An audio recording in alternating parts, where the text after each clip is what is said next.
La famille Simpson avait déménagé dans un champ désert et isolé. Homer espérait devenir riche en cultivant des légumes. Il se rendit donc au magasin pour acheter des graines, mais le commerçant lui expliqua que la terre était pauvre. Homer, sceptique, choisit malgré tout du tabac, des tomates et même des bonbons gélifiés. Confiant, il se rendit dans la plaine et sema les graines partout. Oh, je suis tombé. Desserre le frein.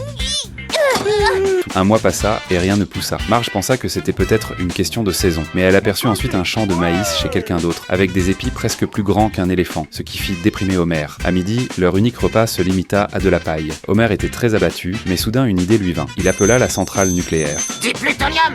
Ce soir-là, Homer ouvrit une boîte de plutonium, en goûta un peu et trouva le goût agréable, puis répandit tout le plutonium dans le champ, assurant à Marge qu'il verrait les résultats dès le lendemain. Le lendemain matin, il ouvrit la porte, attendant une grande surprise, mais rien ne se produisit. Désespéré, il faillit se pendre. C'est alors que Lisa découvrit une plante, redonnant immédiatement espoir à Homer. Peu à peu, leurs plantations se transformèrent en arbres à tomates. Bart en cueillit une et en mordit un morceau. Ça a un goût de vieux mégot. Mais Marge, en l'examinant de plus près, s'aperçut qu'à l'intérieur c'était du tabac, tandis que l'extérieur était de la tomate. La seconde suivante, Bart la reprit et la dévora avec enthousiasme. Homer vit alors une opportunité commerciale. Il installa un petit stand et baptisa son produit Tomaclop. À ce moment-là, Wiggum passa en voiture et fut immédiatement attiré par le Tomaclop. Il fit goûter un morceau à son fils.